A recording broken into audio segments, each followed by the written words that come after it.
Hello friends, welcome back to my channel. কেমন আছেন আপনারা সবাই? আশা করছি আপনারা সবাই খুব ভালোই আছেন। আমরাও সবাই খুব ভালো আছি। আজকে আমি ব্লগটা শুরু করছি রান্না থেকে। চলুন কি রান্না করি আপনার দিকে দেখাই। চলুন, আজকে খুব সিম্পল নিরামিষি রান্না হবে। চলুন সেটাই আপনাদের দিকে দেখাই। দেখুন, আজ রান্না হবে সোয়াবিন দিয়ে, পেঁপে দিয়ে, আলু দিয়ে, টমেটম দিয়ে তরকারি, আবার দমও বলতে পারেন। চলুন এই রান্নাটাই করে নিই। আমি কেটে নিয়েছি, কাটাটা দেখায়নি। আর এই সাইডে কেটে রেখেছি আদা, নিরামিষি যেহেতু ওই জন্য আদা আর জিরে দিয়ে রান্না হবে। চলুন রান্নাটা তাহলে সেরে নিই। আর কী করে করি আপনারা দেখতে থাকুন। আমার আদা আর জিরেটা বাটা কমপ্লিট হয়ে গিয়েছে। চলুন এবারে কী করে রান্না করি আপনার দিকে দেখাই। এই দেখুন, প্রথমে লাগবে একটু তেল। আমি তেলটা দিয়ে দিই। এই দেখুন, তেল দিয়ে দিলাম। চলুন তেলটা এবারে তেতে যাক। তারপর আমি দিয়ে দেবো এবারে সোয়াবিনগুলো একটু ভালো করে ভেজে নিতে হবে, তাহলে ভালো লাগবে খাওয়ার সময়। দেখুন তেলটা গরম হয়ে গেছে, তার উপরে এবার আমি দিয়ে দিচ্ছি সোয়াবিনগুলো হালকা একটু ভেজে নেব। একে একে আলুগুলোও ভেজে নেব, আগে সোয়াবিনটা ভেজে নিই। দেখুন সোয়াবিনটা ভাজা হয়ে যায়। এই দেখুন সোয়াবিনটা আমার ভাজা হয়ে গিয়েছে।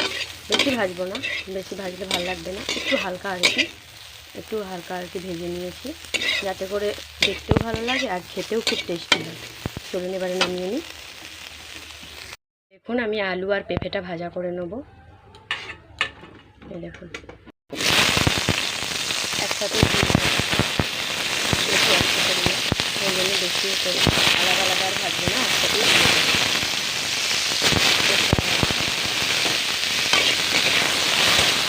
ভাজা করে নিই। তারপর আবার দেখুন আমার আলু আর পেঁপেটা হালকা পরিমাণ ভাজা হয়ে গিয়েছে। এবার আমি নামিয়ে নেব। সব হালকা করে সবগুলো ভাজা হয়ে গিয়েছে। চলুন এবারে রান্নাটা সেরে নিই। দেখুন রান্না করার জন্য লাগছে এই যে একটা তেজপাতা আমি দিয়ে দিলাম তেলের ওপরে, আর একটা গোটা লঙ্কা। দেখুন আর অল্প পরিমাণ একটু জিরে লাগবে, অল্প পরিমাণ একটু পাঁচফোড়ন। দেখুন এইবারে লাগবে আমার টমেটম। এই দেখুন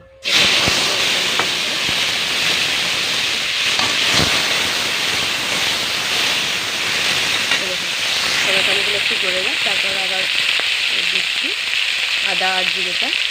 টমেটোটা আমার একটু গলে গিয়েছে। এইবারে আমি দিয়ে দেবো আদা যেটা বেটে রেখেছিলাম।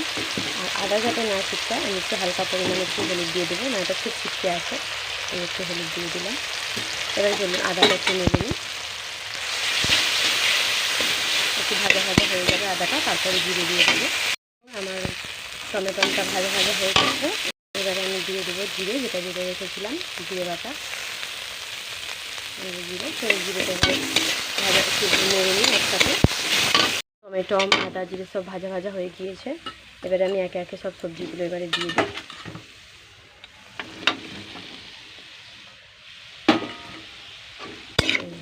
একে একে সব সবজি দেওয়া আছে। চলুন এবার একটু নেড়ে নিই। আমার এবারে ভাজা হয়ে গেছে। এবারে আমি জল দিয়ে দেবো। এরকম প্রথমে আমি 1 বাটি জল দিলাম, এখন একটু জল লাগবে, আর 1 বাটি দিয়ে দিলাম। দেখিস এবারে চলুন এবারে ঢাকা দিয়ে দিই একটু নেড়ে, তারপরে আবার আপনাদেরকে দেখাচ্ছি। রান্নাটা ঢাকা দিয়ে দিই, এটা ফুটতে থাকুক, একটু ভালো করে সিদ্ধ হয়ে যাবে। এই যে আমি ঢাকা দিয়ে দিলাম। চলুন এবার রান্নাটা হতে থাক, তারপরে আবার আসছি। চলুন এবারে দেখে নিয়ে যাক ঢাকাটা খুলে যে রান্নাটা সিদ্ধ হয়েছে কিনা। চলুন তারপর আবার দেখাচ্ছি আপনাদের। একটু কমপ্লিট হয়ে গিয়েছে, সিদ্ধও ভালোভাবে হয়ে গিয়েছে। এই দেখুন, চলুন এবারে নামিয়ে নিই। খুব সুন্দরভাবে সিদ্ধ হয়ে গিয়েছে, প্রত্যেকটা আলু দেখুন গলে যাচ্ছে। চলুন এবারে নামিয়ে নিই। সয়াবিন বড়ি আলুর তরকারি রান্না হয়ে গিয়েছে, খুব সুন্দর কালারটা এসেছে। দেখুন আমার কিন্তু সয়াবিন বড়ি আলু পেঁপে দিয়ে তরকারি কমপ্লিট হয়ে গিয়েছে। আপনাদের রান্নাটা পুরো ভিডিওটা কেমন লাগলো অবশ্যই আপনারা কিন্তু কমেন্ট করে জানাবেন। আর যদি আপনাদের ভালো লেগে থাকে অবশ্যই কিন্তু সাবস্ক্রাইব করতে কিন্তু একদম ভুলবেন না। আজকের মতো টাটা, আবার আসছি নতুন কোনো এক ব্লগ নিয়ে। ততক্ষণ পর্যন্ত আপনারা সবাই খুব সুস্থ থাকবেন, ভালো থাকবেন। আজকের মতো টাটা।